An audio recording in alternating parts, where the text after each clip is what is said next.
The village of Little Hawthorne had always prided itself on the calm, predictable rhythm of its days.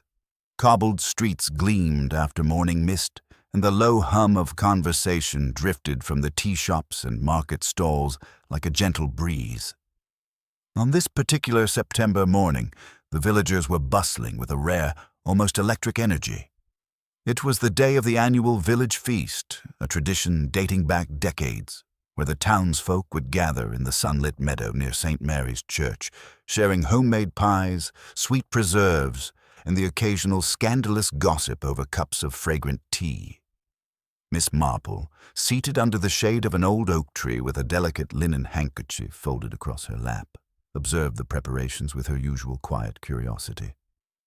Though the excitement of the feast could rouse even the most stoic villagers, she noted, as always, the subtle patterns of human behavior, the way Mrs. Tilling arranged her bouquets with an almost imperious precision, the nervous twitch in Mr. Dobson's hand as he tested the tautness of his raffle tickets, and the barely perceptible tension between the Anderson twins, whose rivalry had been the talk of Little Hawthorne for as long as anyone could remember.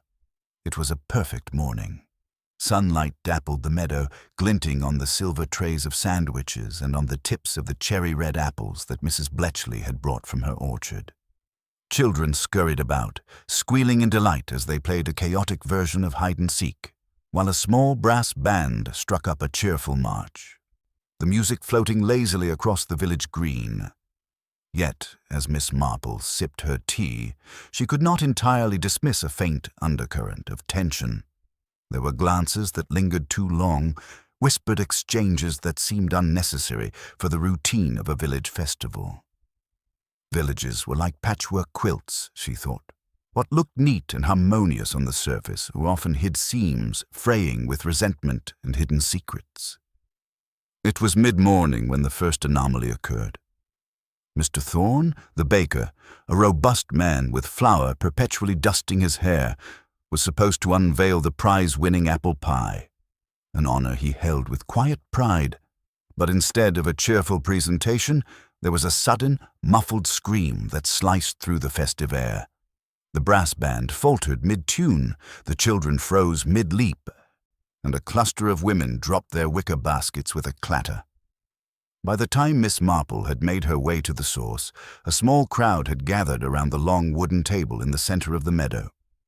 At its head lay Mr. Thorne, his face pale, eyes wide with shock, and the unmistakable crimson stain spreading across his crisp white apron. Panic rippled through the villagers. Mrs. Tilling clutched her pearls as though they could shield her from the horror, while young Emily Anderson shrieked, pointing toward the nearest hedge. He's been stabbed," someone cried. The words hung in the air, heavy and final, as if the very meadow itself had suddenly grown colder. Miss Marple knelt beside the fallen baker, not out of shock but with a careful, almost analytical calm. She noted the slight angle of his body, the subtle way his fingers had curled, and the peculiar absence of any obvious weapon nearby. Most villagers were too overwhelmed by fear to notice these details, but to her, they whispered a quiet, troubling story. Within moments, Constable Ridley arrived, his uniform slightly askew and his face flushed from running across the field. "Everyone stay back," he barked, attempting authority he did not feel. "Nobody touches anything until we've—" He stopped, the words catching in his throat as he too took in the scene, realizing that the simplicity of the village's everyday life had just been irrevocably shattered. Miss Marple straightened, brushing a speck of dust from her sleeve, and allowed her eyes to travel across the assembled villagers. Each face revealed something: fear, guilt, shock, and curiosity intertwined in a complex web. Even amidst chaos, she could already sense the story that would emerge, the subtle motives that would be hidden behind polite conversation and forced smiles. Little Hawthorne would never be the same again. By the time the constable had managed to usher the crowd back from the table, the meadow had transformed from a place of festivity to a stage of unease. Whispers grew louder than the brass band ever could, and speculation flitted from one villager to the next like startled birds. The village feast, which had promised pies, laughter, and conversation, had instead become the scene of an unthinkable act. Murder. "Well, I never," Mrs. Tilling's voice quavered as she clutched her lace shawl. "It's simply dreadful. Poor Mr. Thorne, stabbed in the middle of his own apple pie presentation." Across the meadow, Mrs. Bletchley wrung her hands, muttering under her breath about the imprudence of leaving knives unattended, though everyone knew it was an absurd caution in a village where such implements were always within reach of competent cooks. It must be someone with a grudge. Oh, the scandal, she whispered to no one in particular, her eyes darting toward the Anderson twins. "Could it have been robbery?" young Emily Anderson asked, wide-eyed and trembling. "Maybe someone wanted his money or the prize-winning recipe." She glanced nervously at her brother, who only scowled in response, clearly offended by the mere suggestion that a thief might be lurking in Little Hawthorne. "No, it isn't that simple," muttered Mr. Dobson, puffing his chest out, though his voice betrayed uncertainty. "This is personal. Look at his face. The horror, that tells you more than any money could." He tapped a finger to his temple, trying to project wisdom beyond his station, but only succeeded in drawing a faint smirk from Mrs. Tilling. As villagers speculated, Miss Marple observed quietly from a bench beneath the oak. She noticed how Mrs. Bletchley's concern seemed rehearsed, almost a mask for something else, and how Emily's gaze flicked repeatedly to the distant hedge, as if measuring the distance one might flee if accused. The Anderson twins avoided eye contact with nearly everyone, exchanging quick glances that spoke volumes of old rivalries and petty resentments, yet also suggested fear of some hidden danger. The first police officer on the scene, Sergeant Fry, began taking statements, but the villagers' eagerness to explain their own theories often outpaced his attempts at order. "It must be old Mr. Penrose," one man said with confidence. "He's been having arguments with Thorne over that fence line for years. He'd have the motive." Miss Marple inclined her head slightly, noting the subtle, nervous twitch in the speaker's hands. The man's certainty felt forced, as if repeating a village rumor he hoped someone else would validate. Villagers often bred exaggeration, and exaggeration, she knew, often disguised the truth.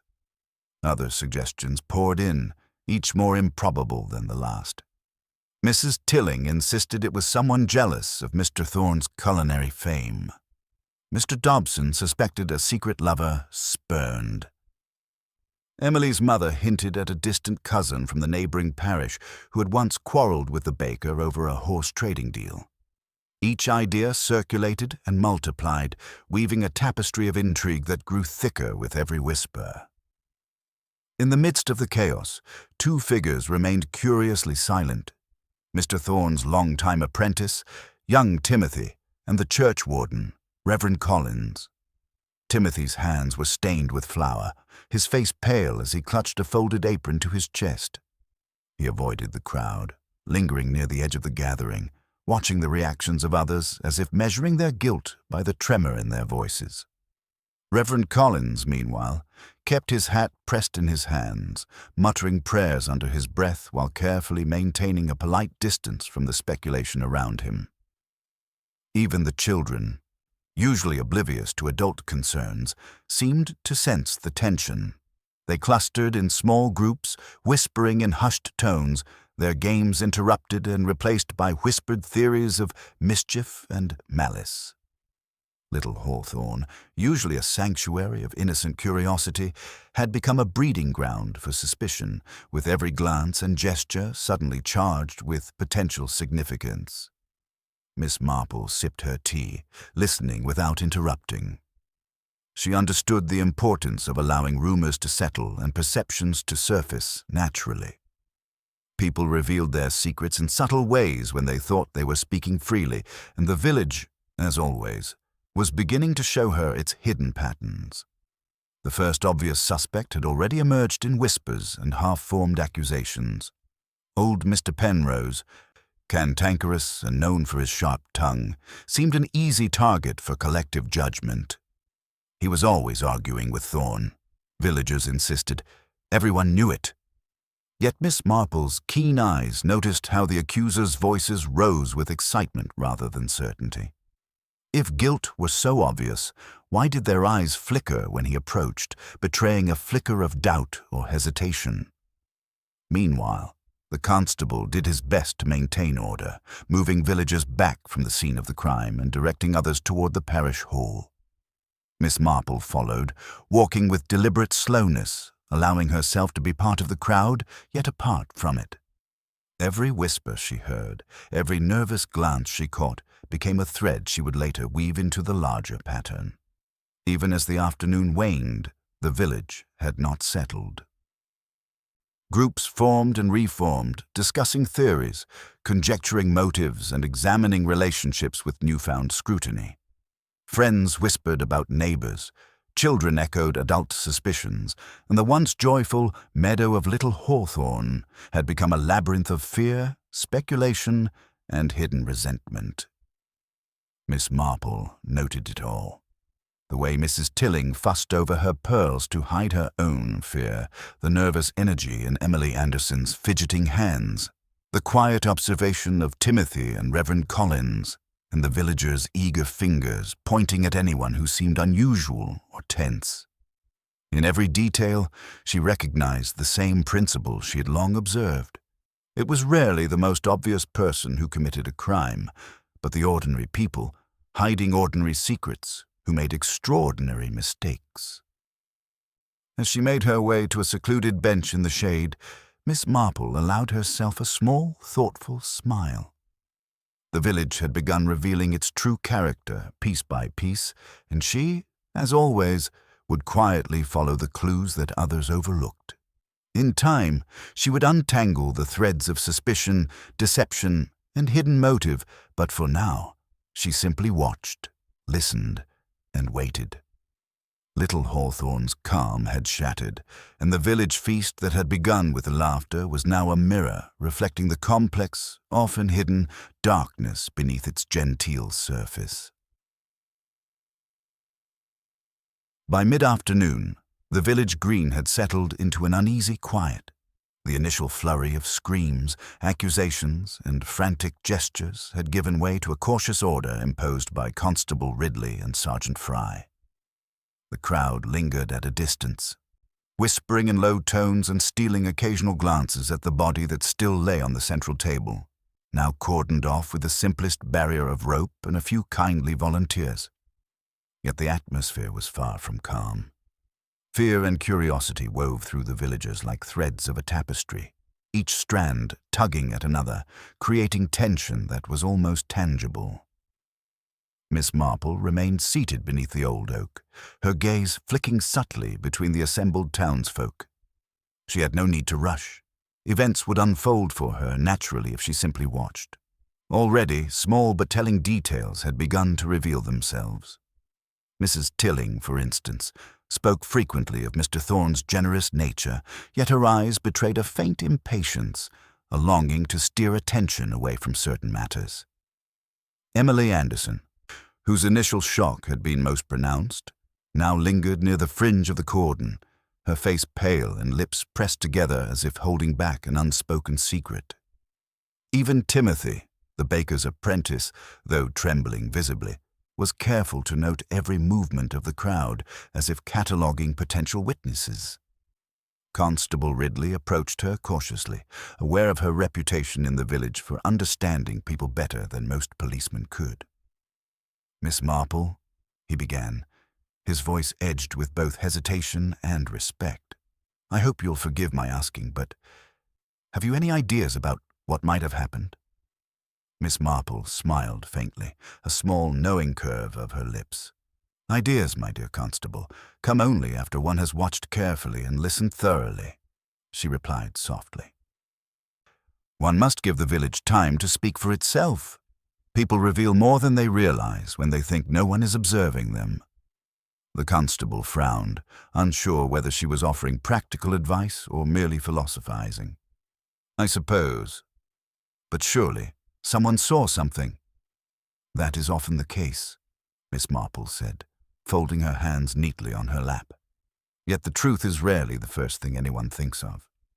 People are eager to fill the void with their own assumptions. Observe them, and you will learn far more than you could by questioning them directly. Miss Marple's eyes shifted back to the cordoned table, where Sergeant Fry was making careful notes. A small detail caught her attention. A faint smudge of red, not blood, but something darker, on the edge of a silver serving tray. It was subtle, nearly invisible. Yet it drew her attention immediately. Perhaps it had been overlooked because it appeared insignificant, but Miss Marple had long learned that the smallest details often held the greatest importance. Nearby, a group of villagers had begun to exchange theories, each more speculative than the last. Mrs. Bletchley, who had earlier suggested a dispute over a horse, now whispered furiously to Mrs. Tilling about the Anderson twins. "It's always the children who see more than they let on," she said, nodding toward Emily, who was nervously fingering the hem of her dress. Emily, for her part, did not seem oblivious to the scrutiny. She adjusted her posture and cast a wary glance toward her brother, whose arms were crossed tightly across his chest. The tension between them, invisible to all but the most observant, suggested a history that might be connected to the events of the day, or perhaps merely a sibling rivalry intensified by fear. Miss Marple noted the constable speaking with Reverend Collins, who offered careful, measured statements about the scene. The clergyman's calm demeanor was admirable, but Miss Marple detected a slight tightness in his jaw, a subtle avoidance of eye contact when certain names were mentioned. Villagers often attempted to present themselves as above suspicion, yet even the most composed were not immune to the involuntary signals of discomfort. Timothy, the apprentice, hovered near the cordon, occasionally glancing at Miss Marple with a mixture of apprehension and curiosity. She recognized that he held a piece of the puzzle, not through malicious intent, but because he had been present, observing his master's routines and perhaps aware of minor grievances within the bakery that no one else had noticed. Patience, she reminded herself, would allow him to reveal more than words could convey.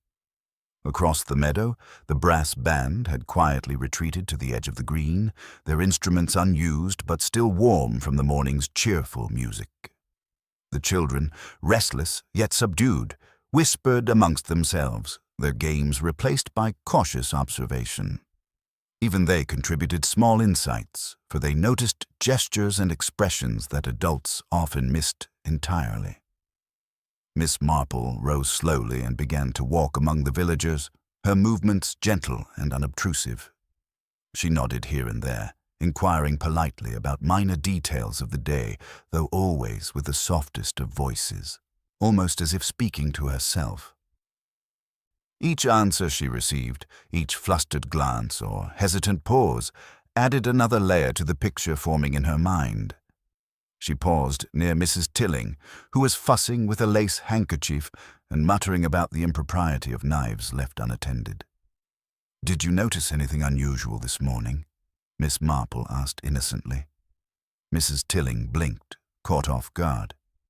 "Unusual? Oh dear, perhaps. I thought I saw Mr. Dobson lingering near the pies for an unusual length of time, but I am certain it was nothing." Her voice held a faint tremor that Miss Marple filed away, not as proof of guilt, but as a subtle indicator of nerves and attention. Further along, she approached Emily Anderson, asking about her view of the scene. The girl's eyes widened, and she stammered, I didn't see anything clearly. Really." Yet the way she bit her lip suggested she had seen more than she admitted, and Miss Marple's intuition stored the detail carefully. As the sun began to lower in the sky, casting longer shadows across the meadow, the constable and his sergeant began their official investigation, questioning witnesses systematically. Miss Marple allowed them their formalities, knowing that her own methods were different. Observation, reflection, and patience were far more revealing than the hurried notes and procedural questioning. By evening, the villagers had dispersed from the meadow, retreating to their homes with uneasy glances over their shoulders. Gossip would continue in hushed tones, and the fabric of the village, so carefully maintained for generations, had been irrevocably altered. Miss Marple lingered for a moment, gazing at the now empty table where Mr. Thorne had fallen, a delicate frown creasing her forehead. She knew that the truth would not be simple. Human nature was a complex web of motivations, resentments, and hidden desires.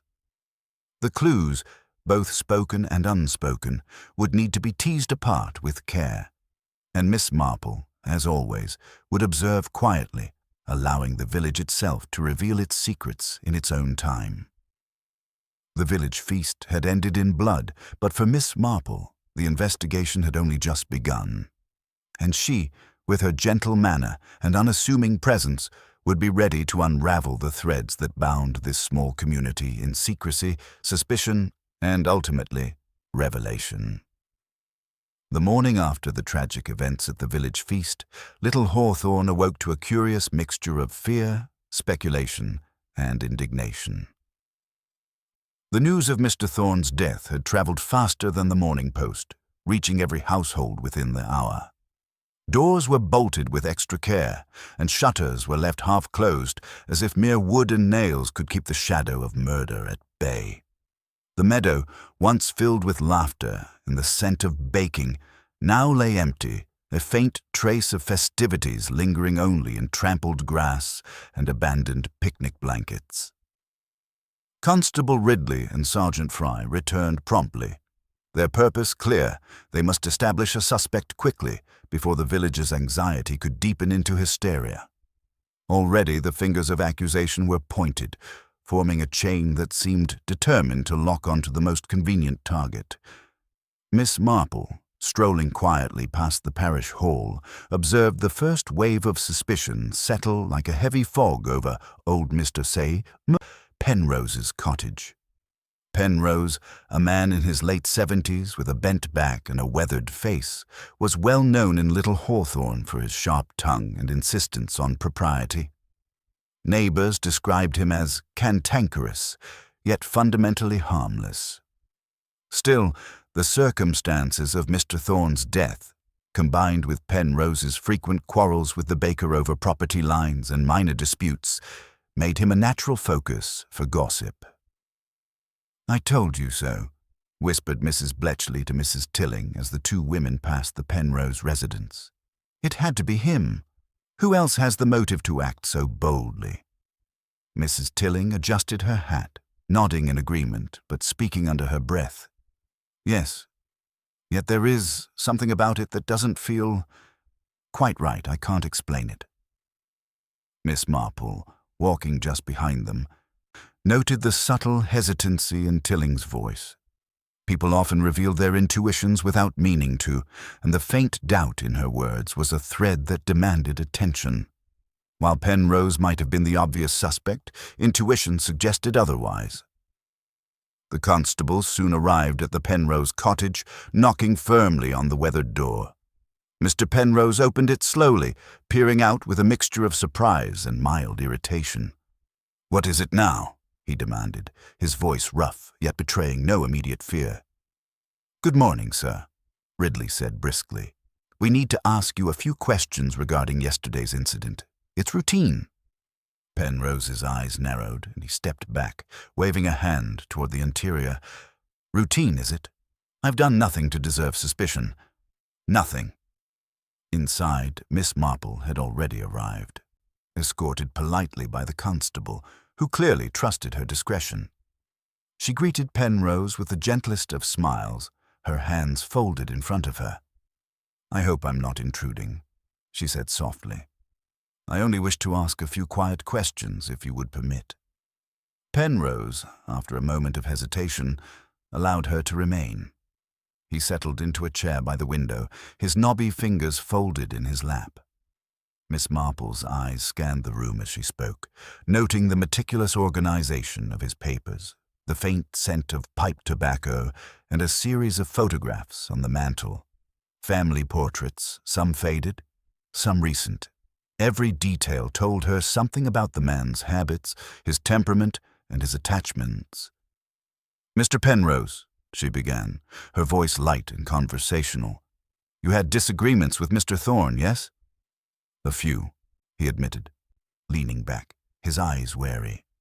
"But nothing serious. I may have grumbled about that fence line or his deliveries, but I would never—" He broke off, gesturing helplessly. "Never. How can anyone think me capable of such a thing?"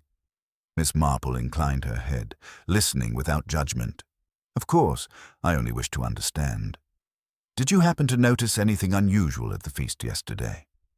Penrose hesitated, eyes darting toward a small cabinet. "Well, there was a lot of bustle. I did see Mr. Dobson lingering near the pies. I thought it odd, though perhaps he merely wanted a taste. And, yes, the Anderson twins seemed agitated. But me, I wasn't near him. Never near him." Her gaze lingered on Penrose, noting the slight tremor of his hands and the way his feet shifted beneath the chair. Not signs of guilt, certainly, but small indicators of a man unused to such direct scrutiny. Miss Marple stored the details away, as one might file pieces of colored thread for later weaving into a pattern. Outside, the villagers were abuzz with theories, many of them echoing the constable's own suspicions. Mr. Dobson's name appeared frequently. His known rivalry with Thorne over local trade opportunities made him an appealing candidate for collective imagination. Timothy, the baker's apprentice, was whispered about, though only in faint, cautious tones. Even the Anderson twins became suspects in fleeting conversations, their visible tension providing fuel for rumor. Miss Marple, however, noticed that the most vocal villagers were not necessarily the most reliable.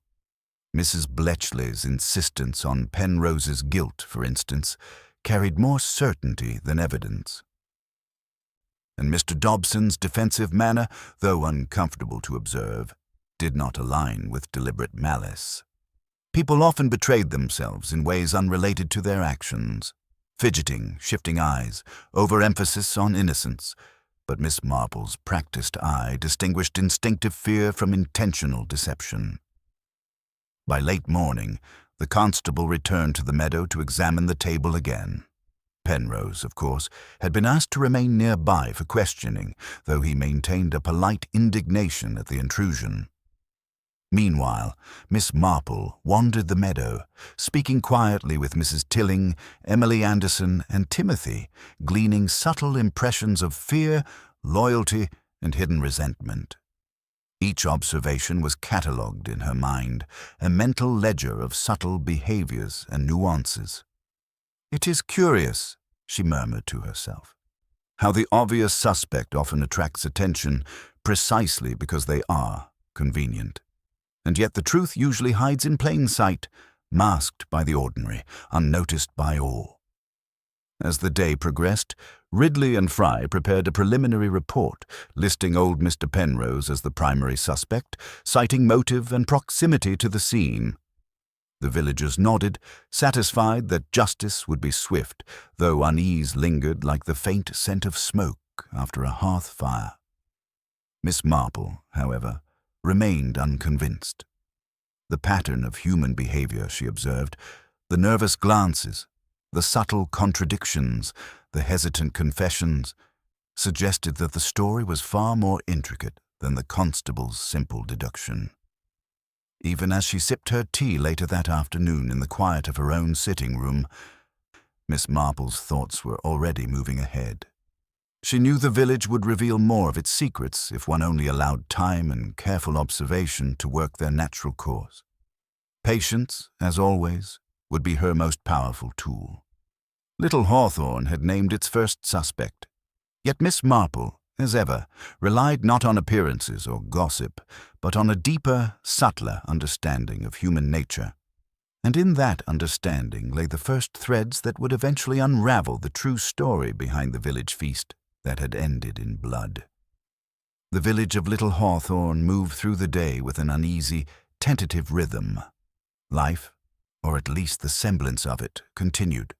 The grocer opened his shop, the postman delivered letters with a slower, more deliberate step, and children whispered as they walked past the meadow, where the crime scene still held a faint echo of yesterday's chaos. But beneath this veneer of normalcy, the village buzzed with suspicion, each villager quietly calculating motives, replaying interactions, and forming judgments based as much on fear as fact. Miss Marple, never one to rush, chose to walk slowly through the now empty meadow. The long, slanting shadows of early afternoon stretched across the trampled grass, and she took careful note of the small details that others would dismiss. The fallen petals of Mrs. Tilling's discarded bouquet, a smear of dirt along the edge of the table, the faint imprint of footprints. Each told her a story, subtle but revealing. It was in these quiet, seemingly inconsequential details that the truth often hid. She knelt briefly beside the cordoned-off area, her eyes scanning the table. The apron, once vibrant with flower and now marred with crimson, seemed ordinary in its tragedy. Yet Miss Marple's sharp eyes detected a small anomaly, a single, nearly invisible thread of fabric caught on the edge of the serving tray. It was neither part of Mr. Thorne's apron nor any cloth she had seen nearby. Its color, a pale, muted green, was so unremarkable that anyone else would have passed it by. But Miss Marple noted it immediately. "What an interesting little clue," she murmured under her breath, brushing it gently into her palm. Its presence suggested movement, struggle, or contact that had gone unnoticed. It was a whisper in the chaos, a fragment of evidence that no one else had thought to consider important. Meanwhile, the villagers had gathered in small clusters along the periphery of the meadow, their conversations hushed but no less fervent. Mrs. Bletchley was still convinced of old Mr. Penrose's guilt, whispering to anyone who would listen. "It's obvious. The quarrels, the scowls. He had motive," she said, a faint flush on her cheeks.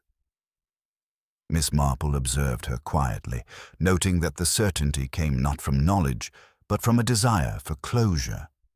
People preferred convenient narratives to inconvenient truths.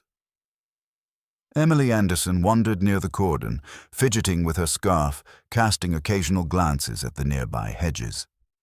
Miss Marple had already noticed the girl's nervous glances in previous interactions, and now she noted a particular hesitation as Emily's gaze lingered on the far side of the meadow. It was a hesitation born of familiarity, of knowledge hidden behind the veil of innocence. Even Timothy, the baker's apprentice, was restless. He paced along the edge of the meadow, occasionally bending to inspect the ground. Though timid and fearful, he was clearly replaying every detail of the day, weighing his master's actions and the reactions of the villagers. Miss Marple, observing discreetly, understood that he might inadvertently provide insight into the dynamics of the bakery and its social interactions, details too subtle for Constable Ridley or Sergeant Fry to discern. Miss Marple's attention returned to the table.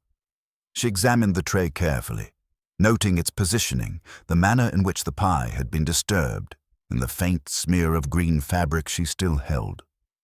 A thought occurred to her.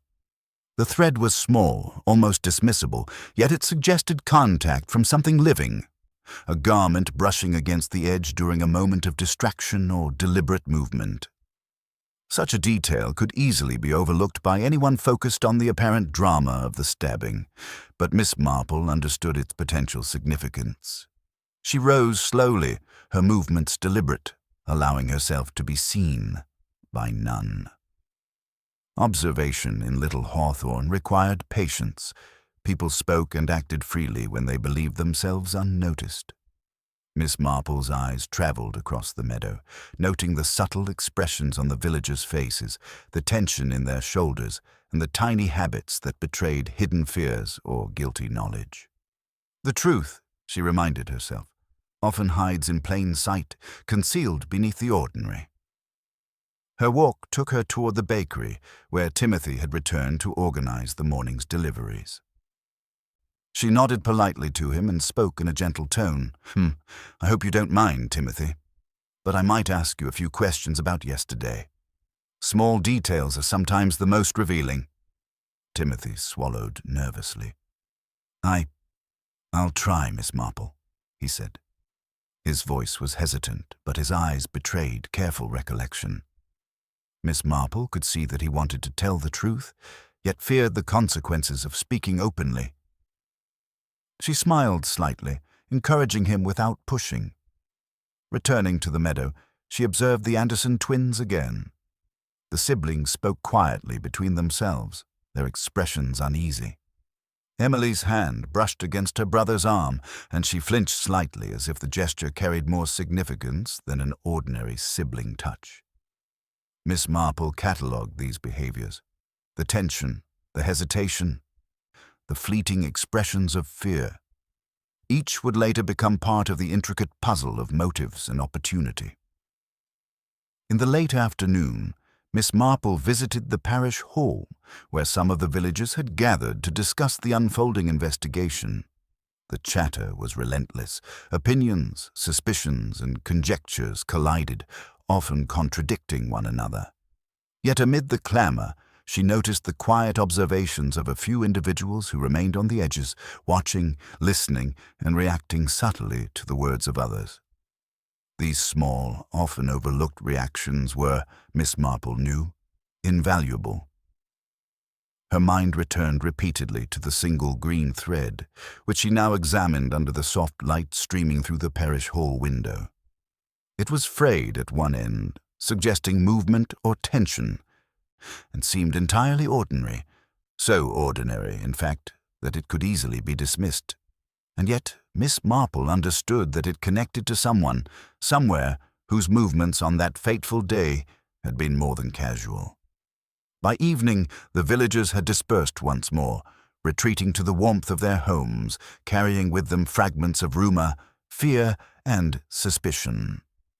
The green thread, small and unassuming, rested safely in Miss Marple's hand, a quiet reminder that the story was far from over. The village might have named its first suspect, and gossip might have created a tapestry of imagined motives, but Miss Marple knew the truth was never so simple. The tiniest detail, a thread, a glance, a gesture, could unravel the most carefully constructed deception. And she, as always, would watch patiently, letting the village reveal its secrets one subtle clue at a time. The village feast had ended in blood. Yet even in its aftermath, Miss Marple knew that the faintest, nearly invisible thread might hold the key to uncovering the true story. And so she waited, observing, listening, and storing every fragment of human behavior, ready for the moment when it would all fit together. The following morning, Little Hawthorne seemed quieter than usual, as though the village itself held its breath.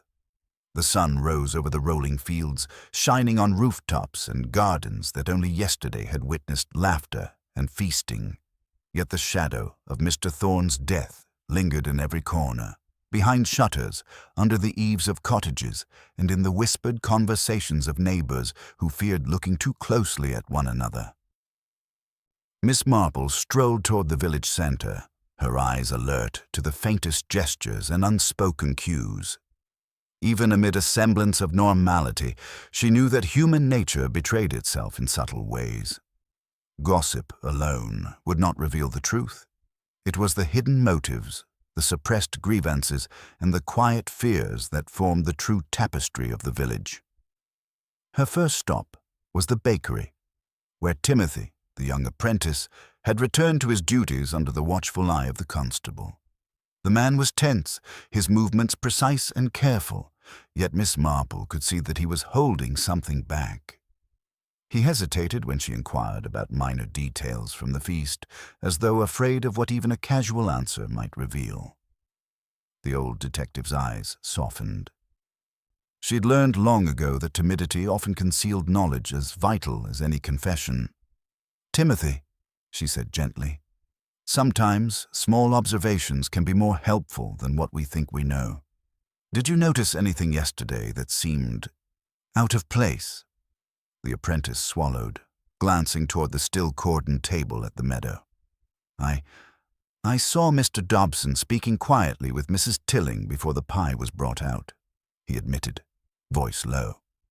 It seemed secretive, somehow, but I don't know why. Miss Marple nodded thoughtfully, filing the detail away. A whispered conversation might appear insignificant, but it often concealed the motives and alliances that the villagers themselves tried to hide. Meanwhile, in the parish hall, the Anderson twins sat across from one another, tension visible in their every movement. Emily's fingers nervously twisted the edges of her scarf, while her brother's eyes darted repeatedly toward the door, as if expecting someone or something to enter at any moment. The siblings had long maintained a delicate balance between rivalry and collaboration, and Miss Marple suspected that the death of Mr. Thorne had upset this equilibrium. Walking past them, she overheard fragments of conversation. Emily spoke softly to her brother. "We shouldn't have let him near the pie. It wasn't safe." The brother's response was barely audible, but the tone held a combination of fear and exasperation.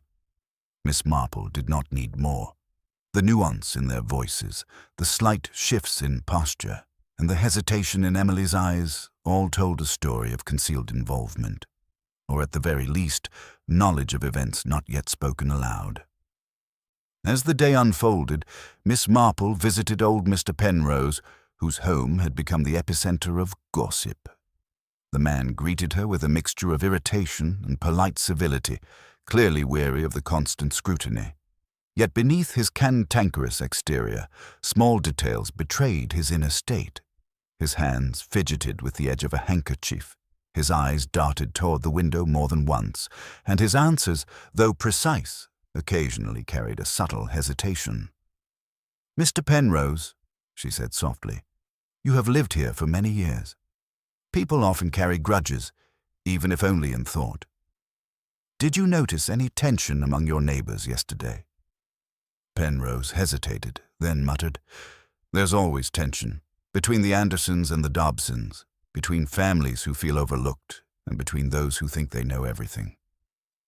But I had nothing to do with it. Nothing." Miss Marple inclined her head, filing the response as a mixture of truth and carefully concealed emotion. Village disputes were rarely as simple as they appeared, and Penrose, like many others, had reasons to guard his own reputation while watching others' behaviors with interest. Outside, Mrs. Tilling flitted from conversation to conversation, attempting to maintain her authority as the village's unofficial arbiter of propriety. Yet even she could not conceal the faint tremor in her voice when discussing Mr. Thorne's death. In moments of perceived privacy, she confided to Miss Marple, "I do hope the constable finds the culprit quickly, but I fear there are secrets even the feast could not reveal." Her gaze shifted briefly toward the Anderson twins and Mr. Dobson, suggesting that she, too, sensed hidden tensions. Miss Marple smiled faintly. Secrets were never absent in a village, only postponed, and the revelation of some, coupled with the careful observation of others, was what ultimately led to understanding. By mid-afternoon, the constable had brought in Mr. Dobson for questioning. His posture was defensive, but Miss Marple noticed a subtle twitch in his left hand and a slight hesitation in his speech, nuances that suggested either fear or awareness of knowledge not yet shared. He claimed no involvement, but his movements hinted at a familiarity with the scene that went beyond mere curiosity. Emily Anderson appeared shortly after, summoned by the constable to provide her account. She seemed fragile, her eyes wide, and her voice trembled as she recounted the morning. Yet her descriptions occasionally contradicted small facts she had mentioned to Miss Marple in private, particularly regarding her brother's actions near the table. These discrepancies were slight but telling, revealing layers of concealment common in small villages where loyalty, fear, and pride intersected. Even Timothy, despite his youth, revealed more than he intended. In describing the sequence of events, he unconsciously mimicked gestures of others, subtly indicating who had moved where and when. Miss Marple made careful mental notes, recognizing that the apprentice's observations, though indirect, could corroborate or challenge statements from the villagers themselves. The most revealing moments came not from the formal questioning, but from private exchanges in corners of the parish hall. Mrs. Tilling whispered to Miss Marple about old rivalries, the petty grievances that simmered under polite exteriors. Emily Anderson's glance toward her brother spoke volumes, and Penrose's cautious replies hinted at suppressed knowledge about events in the bakery and at the feast. Each piece of information was a thread waiting to be woven into the tapestry of truth. By evening, Miss Marple sat quietly under the oak tree once more, reflecting on the day's events. The village had revealed much: grievances, hidden resentments, and subtle alliances. The apparent clarity of the first suspect, old Mr. Penrose, now seemed less certain. The threads of human behavior, once examined carefully, pointed in multiple directions. The village feast had not only ended in blood, it had also uncovered a network of concealed motives, private rivalries, and unspoken fears. Miss Marple, ever composed, knew that these revelations were only the beginning. The hidden clue, the green thread she had discovered days before, was a silent witness to events that others had dismissed. In time, the patterns of human behavior, coupled with her subtle insights, would illuminate the true path to the murderer. And so, as the village settled for the night, shadows lengthening across the quiet streets, Miss Marple's mind worked steadily. Every glance, gesture, and whispered confession would be remembered, every small contradiction catalogued. Patience, as always, would reveal the hidden truths that gossip alone could never expose.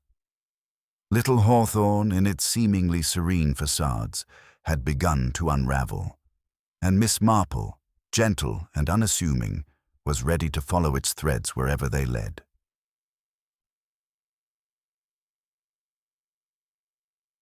The morning after the previous day's questioning, Little Hawthorne seemed to hold its breath.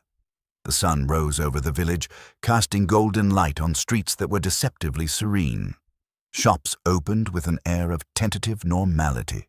Children whispered behind fences, and yet the shadow of Mr. Thorne's death lingered like a cloud that refused to disperse. The first suspect, old Mr. Penrose, had returned home under polite scrutiny, but whispers of his guilt continued to ripple through the village like faint tremors. Miss Marple walked slowly toward the parish hall, her mind piecing together the subtle threads of yesterday's observations. She had catalogued every nervous glance, hesitant gesture, and carefully chosen word. And yet, a nagging sense of incompleteness lingered. The green thread, Timothy's indirect insights, the Anderson twins' fleeting exchanges, they hinted at a truth not yet fully visible. As she rounded the corner near the village square, a sudden commotion drew her attention. A small crowd had gathered outside the bakery, voices raised in a mixture of fear and shock. Miss Marple moved closer, noting instantly the tension in the air. Timothy was there, pale and trembling, gesturing toward a small package on the ground. "What is it?" she asked softly, approaching the group. Constable Ridley, already on the scene, pointed grimly. "Another incident, Miss Marple. Someone, somehow, tampered with the bakery. This package was left here overnight." Miss Marple examined it carefully. The package was small, neatly wrapped in brown paper, but the corners bore faint smudges of flour and an irregular streak of crimson. A chill ran down her spine. The murder had been precise, yet someone had chosen this moment to complicate matters further. Mrs. Bletchley gasped loudly. "Oh, goodness! It's a warning, isn't it? Some kind of dreadful message." "Or perhaps a misdirection," Miss Marple said quietly, her sharp eyes scanning the reactions of those around her. Villagers were quick to assume the obvious, but human behavior often concealed deeper motives. The precise placement of the package, the small amount of red smudge, and the timing all suggested intent beyond mere intimidation. Timothy spoke haltingly. I found it early this morning, right by the back door. I didn't touch it. I was too afraid. Miss Marple nodded gently. Fear often sharpened observation.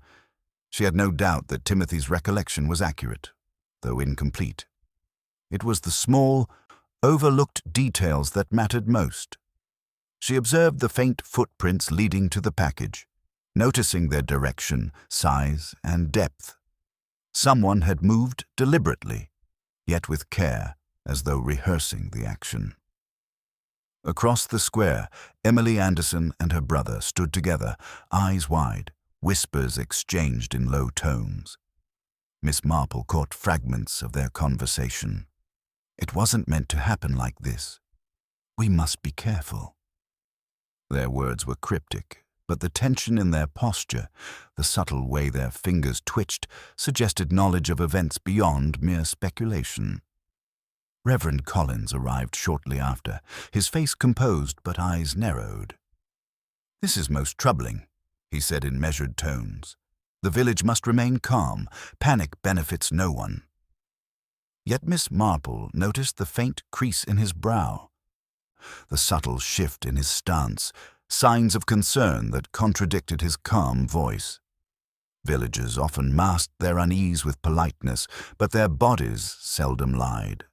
The crowd's murmurs grew louder. Speculation took on frantic shapes.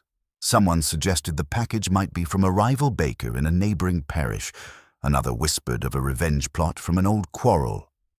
Constable Ridley, flustered, attempted to maintain order, but the villagers were already constructing narratives in their minds. Miss Marple, however, focused on the tangible details: footprints, smudges, timing, and human reactions. She knelt beside the package carefully, examining the wrapping. The brown paper bore a faint imprint, almost like a fingerprint but not quite complete.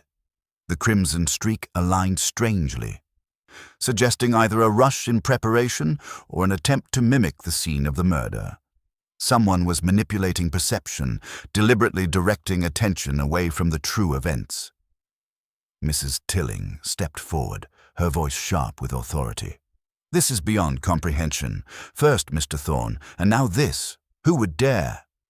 Her eyes scanned the crowd, landing briefly on Mr. Dobson, who shifted uneasily under her gaze.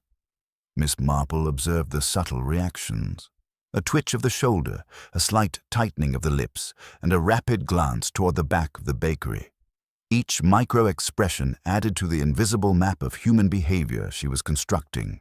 Suddenly, a sharp cry from the edge of the square drew everyone's attention. A child had discovered a small note tucked beneath a cobblestone, partially obscured by fallen leaves. Miss Marple moved closer, reading the hurried, almost childlike scrawl. "Look behind the apple trees." The villagers gasped collectively. Speculation shifted immediately. Perhaps another threat, or a hidden clue deliberately left to mislead. Miss Marple's eyes, however, focused on the handwriting, its uneven lines and faint smudges. The style suggested someone attempting concealment, not a child. The note was meant to provoke action, to redirect suspicion, a psychological play as much as a physical one. Mr. Dobson, overhearing, paled noticeably. His movements became tentative, and he avoided eye contact with several villagers. The Anderson twins, too, exchanged rapid whispers, their expressions flickering between fear and calculation. Miss Marple catalogued it all. Fear, guilt, and intentional misdirection intertwined in a complex pattern, visible only to those trained in the subtleties of human behavior. Timothy, standing nearby, pointed toward the orchard's edge. "The note. It leads toward the apple trees." Miss Marple inclined her head, observing the direction and the reactions of others. Someone was attempting to manipulate perception, creating a diversion to protect the true secret, The murder, the green thread, the package, and now the note. They were all connected, but the connections were carefully obscured, layered with misdirection and calculated deceit. By late afternoon, a small group of villagers, including Timothy and the Andersons, cautiously approached the apple orchard. Miss Marple followed at a discreet distance, noting the behavior of each person. Every glance, pause, and whisper carried significance. Someone wanted the villagers distracted, misled, and focused on the wrong target, and Miss Marple, as always, was ready to observe, catalogue, and understand the deeper truths hidden beneath the surface. The village feast had ended in blood, and now it had been followed by another twist, a psychological ploy to redirect attention, to confuse, and to conceal the murderer's identity. Miss Marple's calm demeanor belied the intensity of her mind at work. She understood that the clues, subtle and nearly invisible, would ultimately reveal the truth, but only if one observed with patience, care, and an unwavering focus on human behavior. And so, as the sun dipped lower behind the rolling fields, casting long shadows across the village, Miss Marple walked silently behind the group approaching the apple trees, her mind already connecting the hidden threads that would, in time, expose the true author of the chaos that had overtaken Little Hawthorne. The apple orchard lay at the edge of Little Hawthorne, where the land dipped gently before rising into open meadow. The trees, though no longer in bloom, held the faint scent of last season's fruit, their branches like slender arms reaching delicately toward the sky. The villagers approached hesitantly, their footsteps crunching softly on fallen leaves. The crisp air carried the weight of suspicion, and behind every glance there lingered an unspoken question. Who among them had something to hide? Miss Marple followed at an unhurried pace, her hands clasped neatly before her, and her expression one of mild interest. She had learned long ago that human behavior was most revealing when individuals believed themselves unobserved. The orchard, with its quiet seclusion, promised opportunities for observation. Constable Ridley led the way, his boots marking a straight, heavy path toward the heart of the orchard. Timothy walked just behind him, his posture tense but determined. Emily and her brother kept close together, though their shared glances lacked the warmth of familial affection. There was tension there, something guarded, something unsaid. Mr. Dobson followed at a slight distance, arms crossed, eyes darting from group to path to trees, as though searching for an exit route. Miss Marple noticed it all. They reached the center clearing beneath the largest apple tree, its trunk wide and ancient. There, nestled among the roots, lay something small and pale. A handkerchief, neatly folded, embroidered with delicate initials. E.A. Emily Anderson gasped softly. Her brother placed a hand on her elbow, but Miss Marple noticed the faint tightening of his jaw and the careful steadiness of his breathing. Emily stared at the handkerchief as though it were a ghost. "That's yours, isn't it?" Timothy asked quietly. Emily nodded, her voice barely audible. "Yes, but I didn't leave it here. I haven't been in the orchard since last summer." Constable Ridley knelt and picked up the handkerchief carefully, holding it between thumb and forefinger. "You're sure?" Emily nodded again, though her eyes flickered, not in the direction of the handkerchief or the orchard, but toward her brother. Miss Marple filed the micro-movement away. Small gestures often spoke louder than the most elaborate confession. The constable looked troubled. "Could someone have taken it from you? Perhaps from your bag or washing line?" "Yes, I suppose so," Emily whispered. Her voice trembled, but Miss Marple detected something more than fear. Guilt? Or grief? Or merely the shock of seeing one's personal belonging implicated? Mr. Dobson scoffed under his breath. Convenient. His tone was sharp, but Miss Marple observed his hands, clasped tightly behind his back, knuckles white. The reaction was defensive, not accusatory. The orchard was stirring something in him, something buried. Miss Marple stepped forward gently. I believe, she said in her mild, unassuming way, that people often leave traces of their actions without realizing it, not in the objects they drop, but in the manner they respond when confronted. The group turned toward her, though she did not speak loudly. Her eyes drifted from face to face, soft and thoughtful. When something incriminating is discovered, the innocent are first surprised, then anxious. The guilty, however, often grow angry, for anger provides a shield, one that feels safer than fear. Her eyes rested on Mr. Dobson for the briefest moment. His posture changed, just slightly. Emily's brother shifted, his stance tightening. "Are you saying we are guilty?" he demanded, though his voice carried uncertainty. Miss Marple smiled warmly. "Not at all, dear boy. I am merely suggesting that behavior, far more than evidence, reveals the truth of a situation." The orchard fell silent again. Leaves rustled lightly overhead. Miss Marple allowed the stillness to linger before continuing to speak, her voice as gentle as a lullaby. "You see, human beings are creatures of pattern. When they lie, they break their own patterns. When they are afraid, they revert to them. It is only necessary to observe which is happening here." Emily swallowed, her eyes growing moist. "I'm not lying," she whispered. Her brother placed a protective hand over hers. "We didn't hurt Mr. Thorne." Miss Marple observed the placement of the hand. Protective, yes, but also controlling. His fingers tightened ever so slightly. Emily's shoulders tensed, a sign of coercive comfort. "I do believe you," Miss Marple said softly. "But your fear does not come from guilt over Mr. Thorne's death. It comes from something else, something that happened before. Something both of you are trying very hard not to speak of." Emily's breath hitched. Her brother's gaze dropped. For a moment the orchard seemed to tilt into quiet confession. Before either could speak, Mr. Dobson stepped forward, his voice tense. "This is madness. The real killer is playing games, and while we're standing around staring at handkerchiefs, they're laughing at us." Miss Marple turned her attention to him. He avoided her eyes.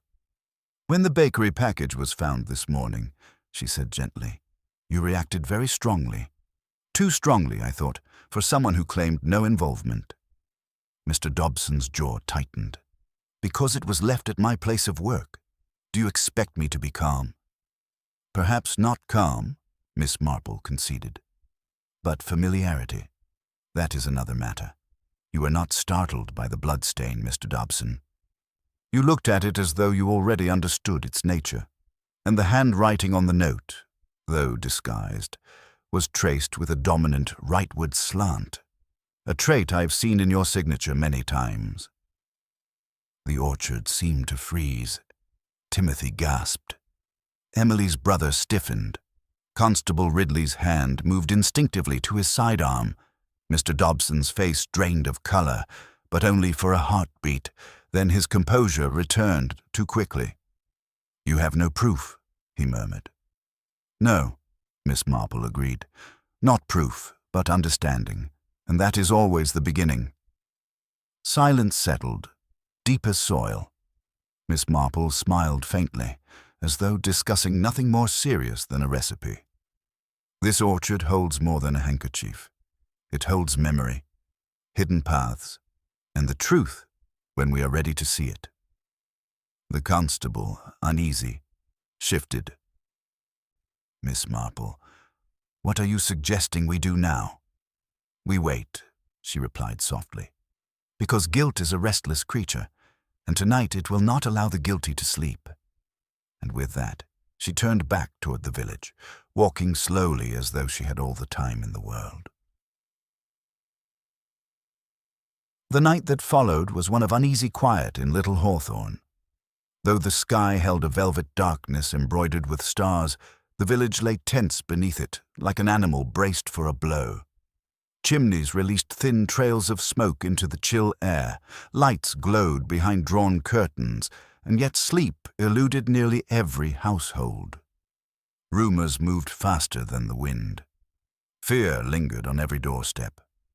Miss Marple, however, did not appear disturbed. She sat beside her small writing desk, knitting needles clicking softly as if they were the only sounds the world permitted.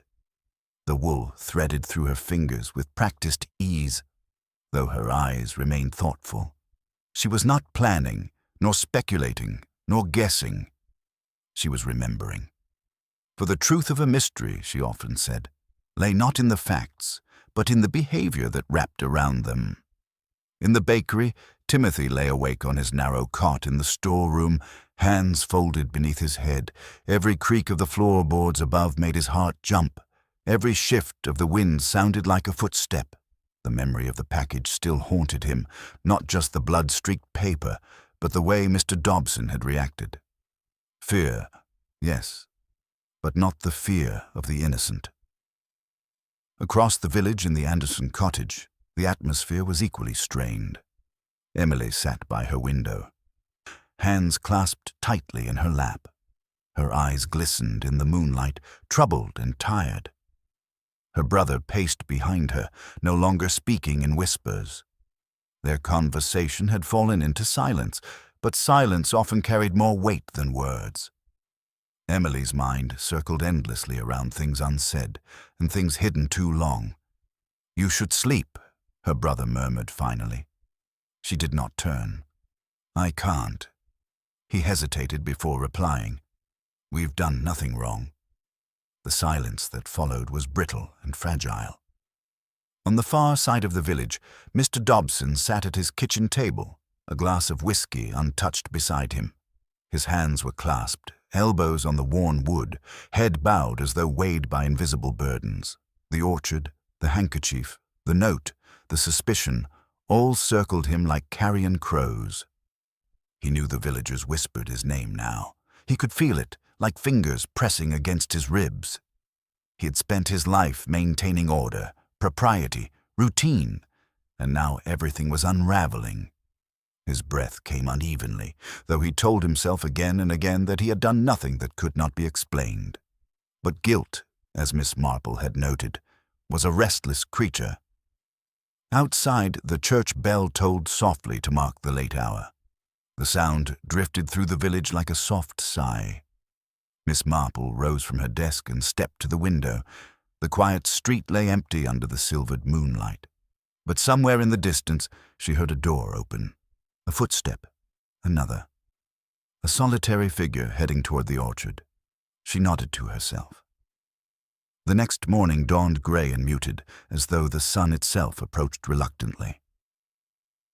The villagers gathered in the square, though no one spoke of having planned to. They simply found themselves drawn there, compelled by a shared weight of uncertainty. Mrs. Tilling stood stiffly with her coat buttoned high, eyes narrowed. The Anderson twins arrived side by side, though their steps were not in sync. Timothy hovered near the bakery door, expression anxious. Mr. Dobson arrived last, shoulders drawn tight, jaw set. Constable Ridley waited by the well pump. His face was pale with lack of sleep. "Where is Miss Marple?" he asked, voice strained. "I'm here," came her gentle reply. She approached slowly, her demeanor calm, hands folded neatly in front of her shawl, and yet something in her gaze suggested she had come to a conclusion. "Last night," she began, "someone left their home to revisit the orchard. I watched them go, though they did not realize I was doing so. Heads turned, eyes searched, the air thickened. That person returned to the very spot where the handkerchief was found. They bent to look for something else they believed they had left behind. Something small, something that would link them irrevocably to Mr. Thorne." The silence was absolute. Miss Marple continued, her voice soft and almost kind. And in their haste, they stepped in damp soil, the same damp soil that now lines the hem of their coat. Her eyes shifted, not sharply, not accusingly, but with sad understanding toward Mr. Dobson. Gasps rippled through the crowd. Mr. Dobson's face went blank. "That is absurd," he said flatly, though his voice lacked conviction. Anyone could have been there. But only one of us, Miss Marple said quietly, had reason to return. Only one of us panicked upon seeing the handkerchief. Only one of us recognized the handwriting on the orchard note as their own, because they wrote it. Mr. Dobson's breath shuddered. Timothy took a step backward. Emily covered her mouth. Constable Ridley moved forward, slow and heavy, like a man walking into deep water. "I did not kill him," Mr. Dobson said at last, the words stark and bare. Miss Marple nodded. "No, you were not the one who placed the poison, but you were at the feast table moments before the pie was cut. You moved something, and you have been trying to hide why." Mr. Dobson closed his eyes. His voice broke. "I did not mean for him to die." And then, just as the villagers leaned forward, a voice cut sharply across the square. "No, he didn't. I did." The crowd turned. Emily Anderson stood trembling. Her hands clenched tightly at her sides, tears streaking her pale face. Her brother's gasp was the loudest of all. "I killed him," she whispered, "and I will tell you why." The village froze. Miss Marple lowered her head, not surprised, but solemn. The time for the final revelation had come. The square fell silent, the hush so complete that even the rustle of leaves along the edges of the orchard seemed loud. Emily Anderson stood trembling, her hands clenched in front of her, and her brother, pale and rigid, seemed frozen in shock. Mr. Dobson sagged, though relief mingled with his fear. The villagers watched, wide-eyed, some leaning forward, others holding their breath. Miss Marple, calm and deliberate, stepped forward, her hands folded lightly over her shawl. "Now that the truth has begun to surface," she said softly, "perhaps it will help everyone to understand how this tragic event unfolded." She paused, letting her words sink into the minds of those present. The murder at the village feast did not happen by accident. It was planned carefully, but the planner, though cunning, left behind a subtle trail, one that would speak to someone trained to observe human nature. Her eyes swept across the orchard, finally resting on Emily Anderson. "Miss Anderson," she said gently, "the green thread found on the serving tray, the package at the bakery, the note beneath the cobblestone, all of these were attempts to mislead. But you were unaware that your own nervous behavior, your hesitation, and your small gestures would betray you far more effectively than any physical evidence." Emily's eyes filled with tears. She nodded faintly, as though confirming what Miss Marple had just said. I didn't mean to. I only wanted him to leave us alone," she whispered. Miss Marple nodded, her expression soft. "And that is exactly why the crime appears so convoluted. You were careful to misdirect attention toward old Mr. Penrose, then Mr. Dobson, and even others. Yet each deception left subtle markers of human behavior, the kind that cannot be hidden completely." The constable cleared his throat. "Miss Marple, are you saying you knew it was Emily all along?" "Not immediately," she admitted, "but patterns became apparent. Observe, for example, the handkerchief found beneath the apple tree. The initials were yours. Someone else could have moved it there, but only someone who had been present at the feast and who feared discovery would react as you did when confronted. The small tremor, the quickened breathing, the way you kept your eyes shifting between your brother and Mr. Dobson, all of these were indicators." Emily shuddered, the memory of the day pressing on her. "I only wanted him to leave us in peace. He had been threatening my brother, blackmailing him about the debts father left, and when he started arguing, I poisoned the pie." Gasps broke out across the crowd. Mr. Dobson's relief turned to alarm. The Anderson brother pressed a hand against Emily's arm. "No, Emily," he began, but she shook her head. Miss Marple continued, her voice calm and precise. The method was subtle, relying not on force but on ingestion.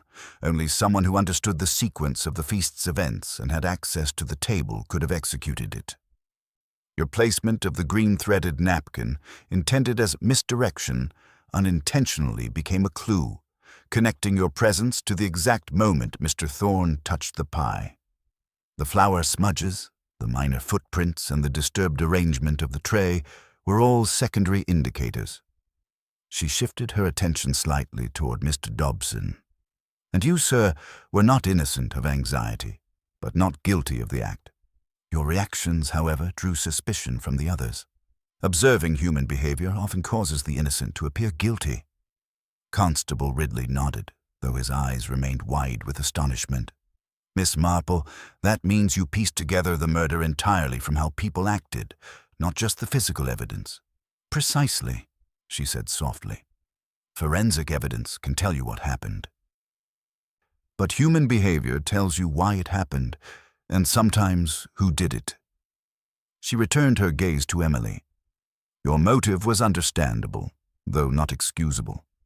Mr. Thorne had threatened your family, coercing your brother regarding debts left by your father. Your fear and anger built quietly over weeks, and you chose the feast, where he would be distracted, to act. Emily covered her face with her hands, sobbing quietly. I never meant for him to die, just to scare him. I only wanted him to leave us alone. Miss Marple's expression softened. Fear and anger are powerful motivators, and your careful planning, though meticulous, left traces of human emotion behind. The anxiety, the hesitation, and the micro-movements, the behavioral evidence, revealed your involvement more clearly than any physical object could. She gestured toward the green thread, now resting in her hand. This thread, nearly invisible, was caught on the tray when you reached for the pie. Its presence seemed insignificant, yet it tied together the moment of opportunity and the handkerchief that marked your movements afterward. The package left at the bakery and the note under the cobblestone were deliberate attempts to misdirect attention, but they, too, betrayed subtle behaviors. Your careful avoidance of direct eye contact, your nervous glances, and your instinctive gestures of control over your brother, all of these are visible to someone who observes human behavior carefully. The villagers were silent, absorbing every word. Mrs. Tilling's lips pressed together, while Mrs. Bletchley's eyes widened, realizing the truth had not been so obvious after all. Timothy glanced toward Miss Marple with awe, recognizing the depth of her understanding. Miss Marple folded her hands lightly. The lesson here, little Hawthorne, is that human nature rarely lies. Even the cleverest attempts to conceal truth leave fragments of themselves in the most ordinary of actions. The truth, gentle and patient, will reveal itself if observed with care. Constable Ridley stepped forward cautiously, addressing Emily. Miss Anderson, you must come with us. Emily nodded silently, shoulders hunched under the weight of her actions. Her brother fell to his knees beside her, holding her hands. Mr. Dobson watched from a distance, relief and gratitude mingling in his expression. Though a faint unease lingered, he had come dangerously close to suspicion. Miss Marple turned to the villagers. Little Hawthorne must now recover from this event, as all villagers do. But the lesson remains. Appearances can deceive, and the truth often hides in small gestures, subtle expressions, and quiet observations. That is how justice can be found, even where physical proof may be scant. As the constable led Emily away, Miss Marple observed the village one last time that day. The sky had lightened, the sun beginning to peek through scattered clouds, illuminating the cottages and meadows with a gentle warmth. She reflected quietly on human nature, how fear and secrecy could twist intentions, and how ordinary behavior, when examined closely, could illuminate the darkest truths. Little Hawthorne would return to its rhythms. The village gossip would resume, and life would continue. But for those who observed closely, those who noticed the small gestures, the slight hesitations, and the subtle truths, the lesson of the feast would endure. And Miss Marple, as always, walked home calmly, her mind cataloguing every nuance of human behavior, ever ready for the next puzzle to reveal itself. In the days following the revelation, little Hawthorne moved carefully, as though testing each step against an invisible tension. The village feast had ended in blood, and though the murderer had been exposed, a quiet unease settled over the cottages and cobblestone streets, lingering like fog over the meadows. Conversation was subdued. Laughter, when it emerged, was tentative. Even the birds seemed to pause before their songs. Miss Marple walked through the village in her familiar, slow and deliberate manner, noting the subtle changes. Windows were closed tighter than usual, shutters drawn against the chill of more than autumn air. The villagers glanced at one another in fleeting moments of recognition or suspicion, as though the events of the feast had left an indelible mark on the collective consciousness. The bakery, which had once been a place of bustling warmth, smelled faintly of clean flour and lemon polish rather than fresh bread. Timothy, still young and jittery, swept the floor with careful attention. Every movement was precise, almost cautious, as though he feared that any misstep might trigger renewed chaos. Miss Marple smiled gently to herself. In the village, even routine tasks had become exercises in vigilance. At the parish hall, Mrs. Pank Tilling oversaw the organization of the weekly market, her voice still carrying authority, but now tinged with caution. The gossip, always an ever-present river of rumor, flowed more slowly and with fewer bold claims. The villagers had learned that assumptions could be dangerously misleading, and even those with a strong inclination to talk had begun to observe and measure their words. Emily Anderson, now escorted to a small room by Constable Ridley for her formal questioning, remained silent for long stretches.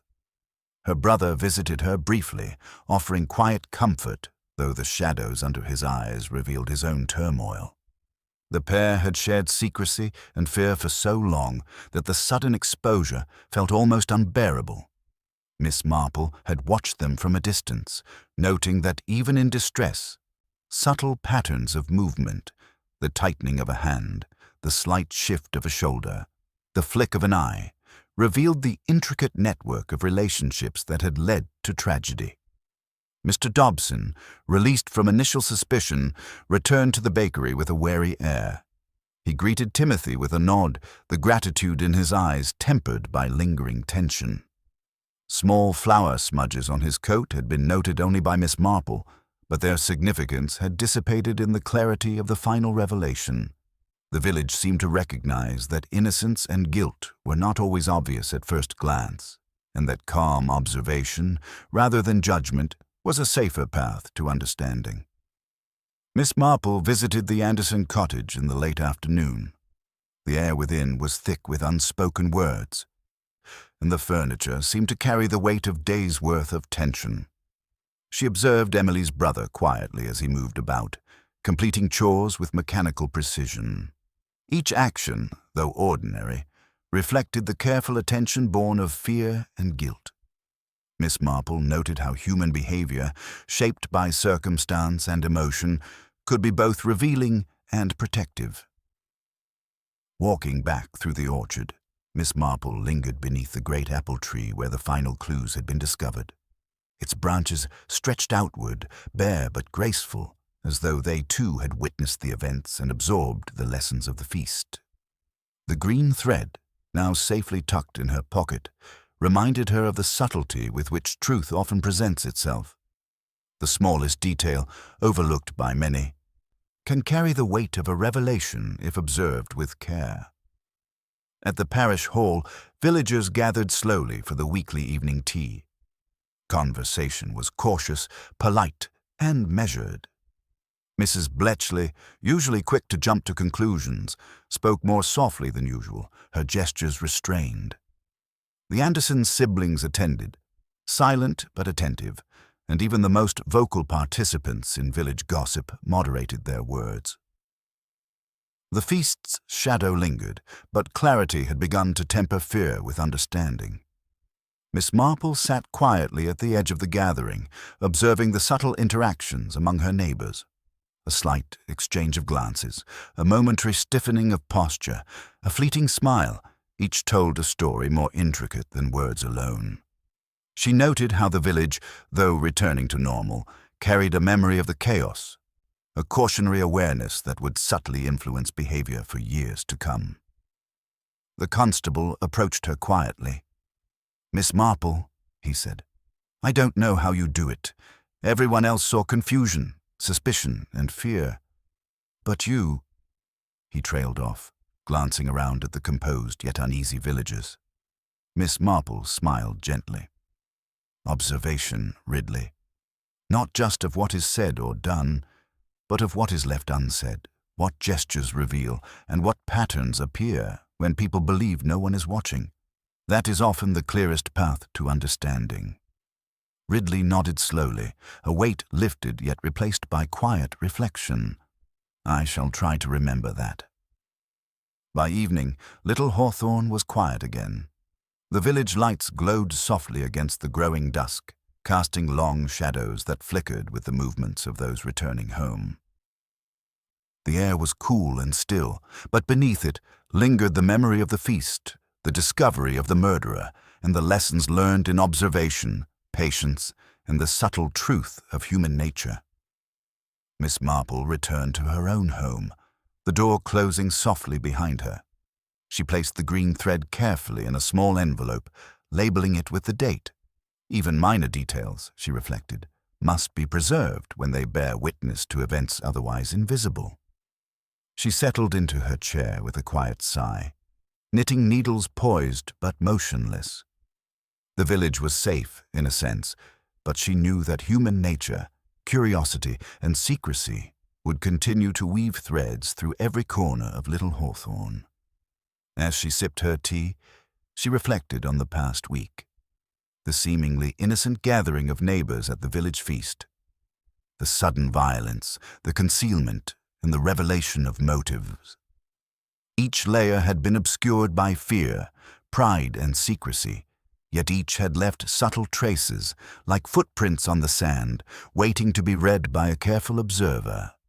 In her mind, she catalogued the villagers' behaviors, the hesitant gestures, the protective movements, the subtle signs of tension and guilt. These small patterns, unnoticed by most, had guided her to the truth. She thought of the green thread, the handkerchief, and the orchard note. None were decisive in themselves, but together they had formed a map of human behavior, revealing the tragedy in full clarity. As night fell completely over Little Hawthorne, whom Miss Marple sat in silence, her eyes thoughtful. Outside, the village had returned to routine, yet it carried the echo of revelation. A quiet awareness of the delicate balance between human action and human observation. Life would continue, as it always did, but the feast and its lessons would linger in memory. And Miss Marple, calm and composed, reflected on human nature, its capacity for fear, for secrecy, for misdirection, but also its inexhaustible tendency to reveal itself, if one only watched carefully enough. She set down her cup, picked up her knitting again, and let the quiet of the evening settle over her, satisfied that justice had been served, and that understanding, subtle, patient, and unassuming, had brought clarity to a village temporarily lost in its own shadows. The morning after the final revelation, Little Hawthorne awoke under a sky pale and clear, as though the village itself was taking a deep, steadying breath. The frost on the grass glistened like fine sugar, and the wind carried the soft promise of a season gently yielding to winter. Villagers moved about their routines with care, conscious that the events of the feast had left their mark on the very rhythm of their days. The market was open once more, though the chatter among the stall-holders was measured, subdued. Mrs. Tilling organized the tables with her usual precision, but her hands were steadier now, no longer trembling with the tension of the past week. She greeted the villagers warmly, yet her eyes betrayed a lingering unease, a recognition that the village had witnessed something extraordinary, something that would remain in memory longer than the memory of any ordinary gathering. Miss Marple emerged from her cottage, her shawl wrapped neatly about her shoulders. knitting needles in hand as though she carried the calm of her own home into the world outside. Her eyes moved with quiet vigilance over the village square. Nothing about the scene suggested chaos, yet her mind catalogued everything. The angles of the sun upon the cobblestones, the faint footprints left by early shoppers, the subtle nods and murmured greetings exchanged between neighbors. She paused by the fountain at the center of the square, observing Timothy as he delivered loaves of bread from the bakery to waiting customers. His movements were precise and confident, a reflection of regained composure, yet she noticed the slight stiffness in his shoulders, a residue of the fear that had gripped him during the feast. Miss Marple smiled faintly. Even courage carries traces of its opposite. Emily Anderson, released from initial questioning and returned under supervision to the care of the village authorities, walked quietly beside her brother toward the orchard.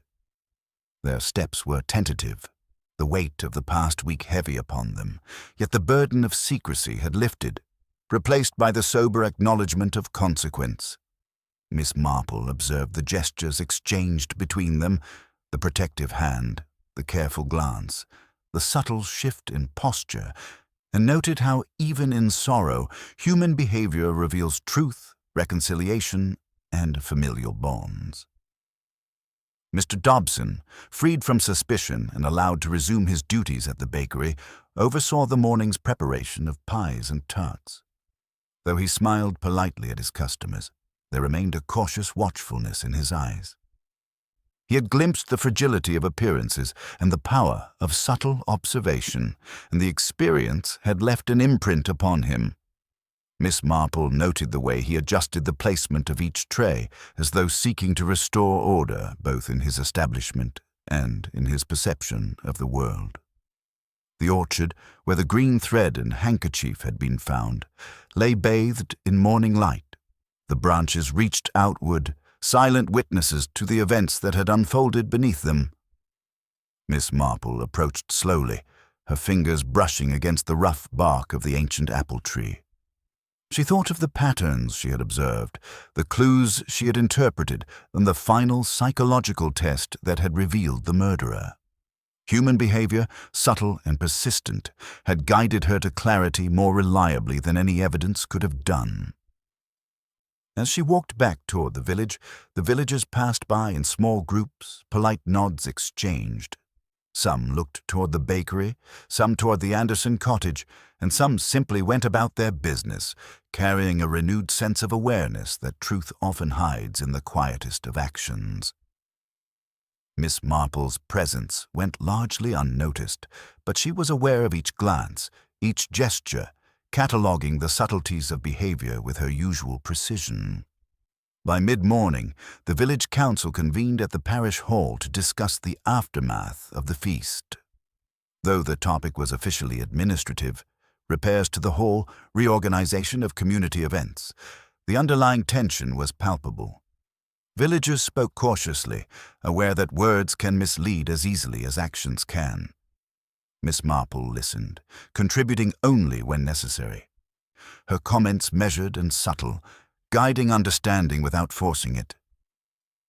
Timothy approached her quietly, carrying a small basket of apples as a gift of thanks for her guidance.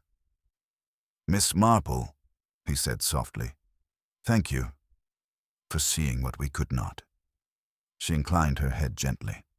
"Observation, dear boy, is the key.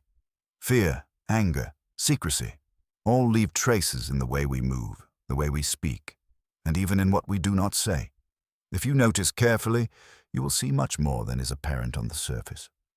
He nodded, a faint smile breaking the tension that had gripped his young features for so long. "I think I understand." Miss Marple's attention then turned to the Anderson siblings. Emily approached her quietly, eyes still glistening with tears. "Miss Marple, I'm sorry for everything," she whispered. "You have done what you could to make amends," Miss Marple replied gently. "It is now the responsibility of the village to move forward, and that includes learning from the truth that was hidden, but now revealed." Her gaze lingered on Emily's brother, who remained stoic, hands clasped. "And you," she said quietly, "must also remember that fear and secrecy shape action, yet honesty, eventually, brings clarity and relief. There is no shame in admitting what has been hidden. It is part of the human condition." The villagers, now more settled yet carrying the awareness of recent events, began to move through their routines with a subtle difference. Conversations were softer, movements more deliberate, and a careful attention lingered in every glance. The lessons of observation, of caution, and of understanding one another's behavior had been silently absorbed. Miss Marple paused at the edge of the square, surveying the village one last time before returning to her cottage.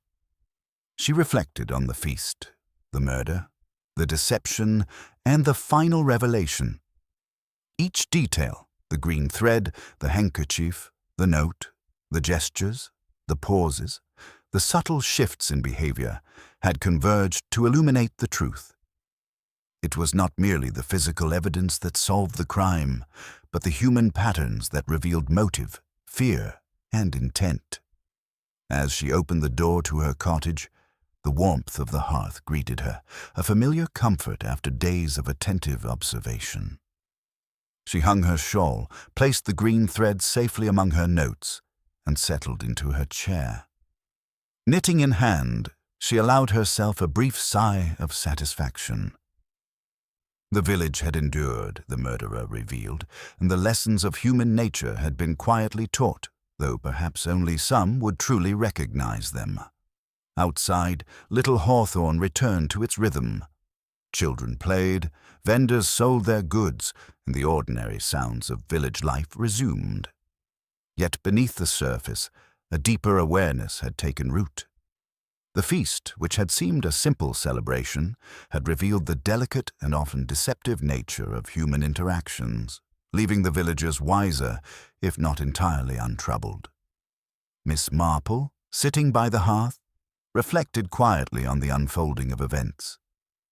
Human nature, she considered, is rarely straightforward. Beneath ordinary appearances lie hidden fears, subtle resentments, and the capacity for both mischief and malice. But through careful observation, patience, and understanding, clarity can always be found. As twilight descended, Miss Marple looked toward the window, eyes soft yet alert. Little Hawthorn slept, but in her mind she catalogued behaviors, gestures, and whispers that would guide her through future mysteries. The village, for all its unease, had endured, and Miss Marple, ever watchful, prepared for whatever subtle truths might emerge next.